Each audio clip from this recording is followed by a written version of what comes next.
Okay, so here we're gonna do a role play with the apple scenario, and I have my friend Yancy here who's gonna represent each of the 4 different apples. What I want you to pay attention to is the script and the dialogue between the 2 of us. See, I'm gonna invite her to know more about my income opportunity presentation, and she's gonna give me the response of each of the different apple types. Listen for what she says and how I handle it. Okay, we're gonna start off with a red apple. Remember, red apples are positive, pumped up people. They pretty much are looking for great things to happen in their life, and they're not so beat up and skeptical that they're still open. So here we go. Hey Yancy, how you doing? Great, how are you? Excellent. Listen, Thursday night there's a group of people getting together. It's a new company, ground floor opportunity. There's some people already making $500 to $1,000 a week. I want to make more money, and I thought of you. Do you want to go with me Thursday night? Absolutely. I'm ready for this. I've been looking for an opportunity. I just finished a book, Rich Dad, Poor Dad, and it told me to look for this type of opportunity. Great, perfect. Do you want to grab dinner before we go? Yes. Awesome. What time are you picking me up? Okay, 5:30. I'll meet you at your home. Sounds good. Perfect, it's a deal. Excellent. I mean, wouldn't we dream to find more red apples like this? Too bad they're only 20% of the people. But remember, I'm gonna spend 80% of my time with these positive, pumped up people. All right, now we're gonna talk about green apples. Remember, green apples are a little bit more skeptical. So they're not ruled out, they're not necessarily brown. Matter of fact, most people in network marketing, if they get real honest, admit that they were a green apple first and they simply needed more information. Here's a key though. Your job is to give the invitation, not the presentation. So be very careful that when the green apple has questions, don't start answering them, simply get them to the meeting. Here we go. Hey Yancy, how you doing? I'm great, how are you? Awesome. Listen, Thursday night, there's a new company that's launched. It's a ground floor opportunity, and there's some people that are making an extra $500 to $1,000 a week.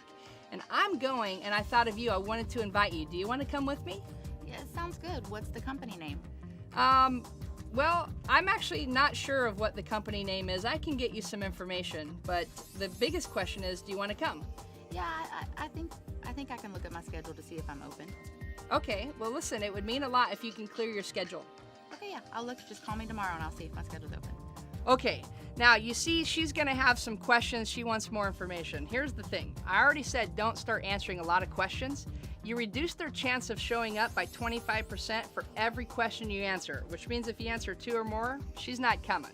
The second thing to listen for is I can check my schedule. Guess what that means? She's not coming. So you want to work on getting a little bit more of a firm commitment. Yancy, why don't we plan on 7 o'clock Thursday? I'll make sure that you get all the information that you need about the company, the product, the opportunity on Thursday night, and that's why I want to bring you. So can you commit to that? Yeah, if you give me the information about the company, I can commit to it. What time? Well, I'll tell you what, let's do dinner and I'll pick you up at 5:30. Sounds good.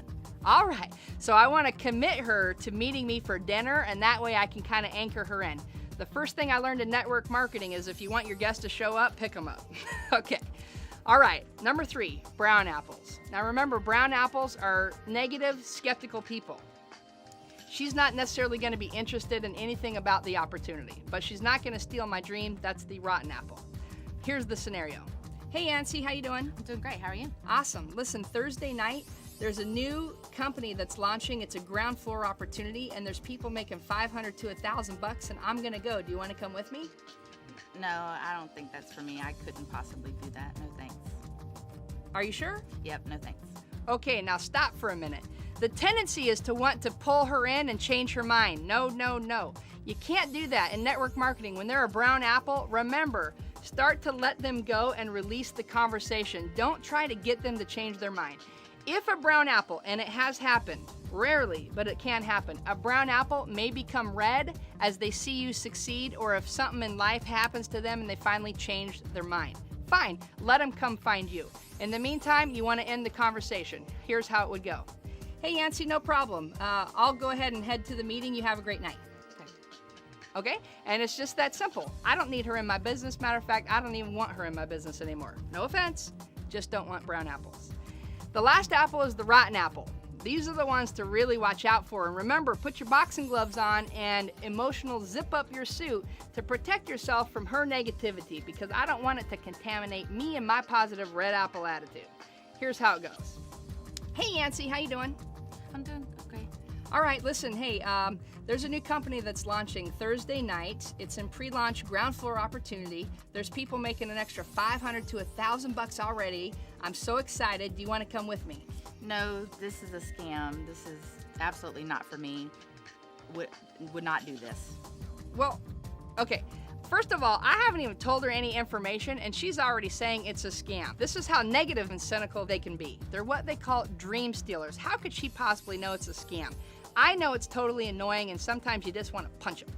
At the end of the day, you can't. So instead, how you do it is you do what's called a pattern interrupt. I'm going to take a negative conversation, especially when she gets to the point where she starts talking me out of it. I'm going to change the subject that fast and move on.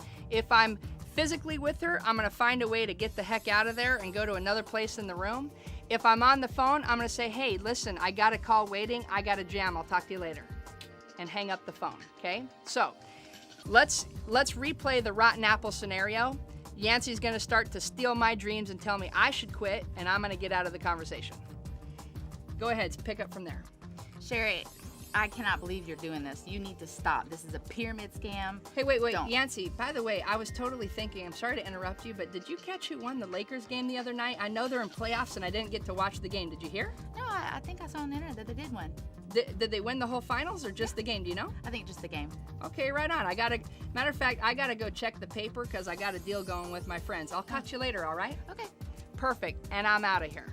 So that's the apple analogy. This was the role play. Remember, when you listen to what they say, if they're red or green, get them to come to the meeting. If they're brown or rotten, don't invite them to the meeting. You'd be doing a disservice to the rest of the bunch.